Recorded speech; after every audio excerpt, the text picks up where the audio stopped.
Il y a moi aux histoires. Le Noël de Maître Belloni. Une histoire d'Hubert Ben Kemoun, illustrée par Isabelle Châtelard. Aux éditions Père Castor, Flammarion.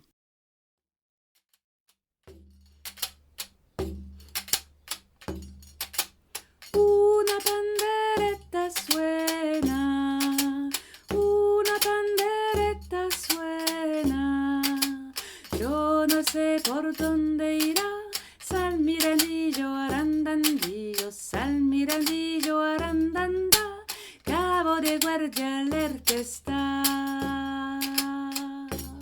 C'est la Belle au bois dormant qui se réveilla la première, cette nuit-là. Le givre avait dessiné des étoiles bizarres sur les vitres sales de l'atelier de Maître Belloni. Grelottante, elle se leva pour regarder tristement tomber la neige qui recouvrait les toits et les rues. Dans l'âtre, le feu s'était éteint depuis longtemps. Et sur son lit, Maître Belloni, le vieux marionnettiste, tremblait de fièvre. « Chaperon rouge, réveille-toi ! Et toi aussi, Polari le géant, réveillez-vous tous ! Je crois que Maître Belloni est en train de mourir !» cria la belle.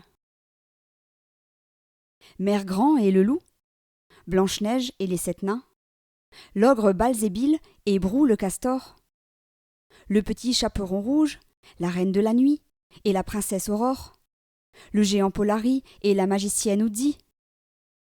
Tous se rassemblèrent autour du lit du vieux marionnettiste. « Il va mourir de froid, il faut rallumer le feu !» dit l'un d'eux. « Avec quoi ? Il n'y a plus de bois, juste quelques copeaux là-bas, sous l'établi !» soupira un autre.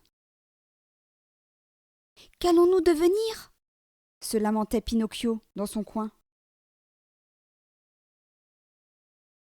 « Si Maître Belloni disparaît, nous n'existerons plus, » déclara la Belle au bois dormant. « À celui qui m'a donné la vie et sait si bien me faire danser, je donne mon bras droit. » Et d'un coup sec, elle arracha son bras et elle le déposa sur le tas de copeaux dans la cheminée froide. À celui qui tient les fils qui me valent les bravos et les rires des enfants, lui qui d'un simple morceau de chêne a fait de moi une reine, j'offre ma jambe, déclara la princesse Aurore en dévissant la sienne. Et chacun, à tour de rôle, offrit au feu qui sa main en pain, qui le palissandre de sa queue, qui l'ébène de ses cheveux, l'acajou de ses joues, le saule de ses épaules ou le noyer de ses pieds. Pinocchio fut le dernier à s'avancer. « Pour qu'il vive, j'offre le meilleur de moi. » Et il saisit son nez. « Pas si vite !» dit Cendrillon. « Raconte-nous un mensonge, ton nez est trop petit. »« Je n'ai pas froid du tout. Je déteste Maître Belloni et j'adore les endives. » Aussitôt, le nez de Pinocchio s'allongea et grossit. Il prit la forme et la taille d'une belle et grosse bûche de châtaignier qui se retrouva dans l'âtre.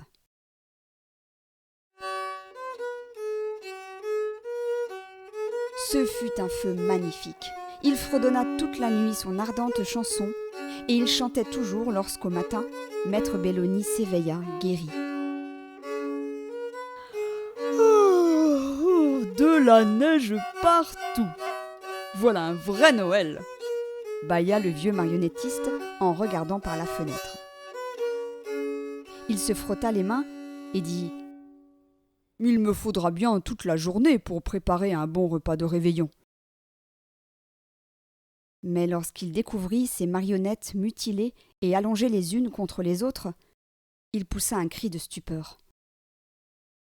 En apercevant les braises aux formes étranges, il comprit ce qui s'était passé. Saisissant sa hache et sa longue scie, il disparut par les rues désertes et enneigées. Il sortit de la ville et s'enfonça dans la forêt, pour ne revenir qu'à la nuit tombée.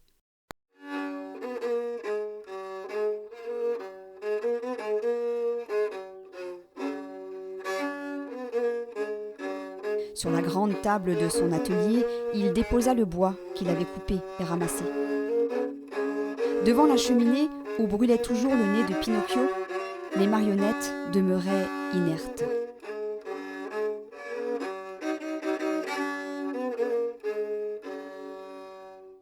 Toute la nuit de Noël, coupa la scie, écorcha le burin, cogna le maillet, crissèrent les ciseaux.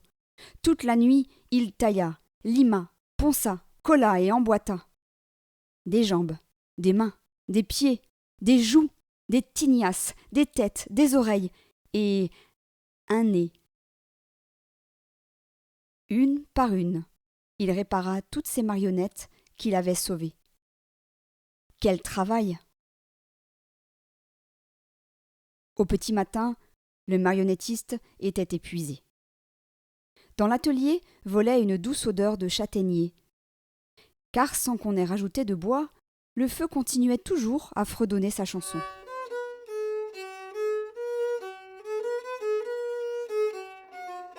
Pour mieux les admirer, Maître Belloni avait installé ses marionnettes autour de la table. On aurait dit des convives, rassemblés pour un grand banquet. Mais quel banquet! Quel festin!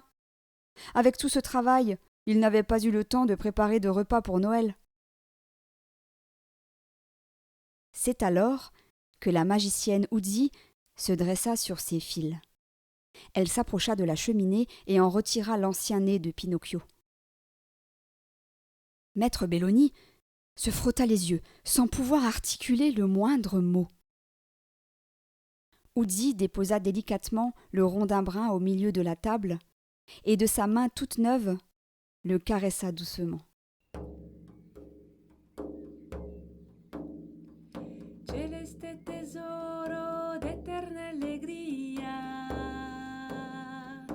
Ce n'était plus du bois, c'était du chocolat. Une bûche énorme et chaude, sucrée et recouverte de crème. C'était un long gâteau qui embaumait la châtaigne. Maître Belloni crut entendre « Bon appétit et joyeux Noël !» Il répondit, ému « Merci !»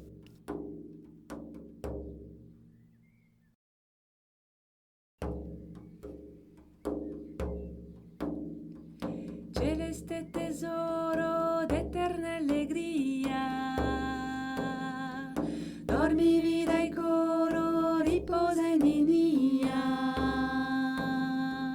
Dormi vida e coro, riposa in Ninia, e dormi vida e coro, riposa in Ninia, e dormi vida e coro, riposa in Ninia, e dormi vida e coro, riposa in Ninia.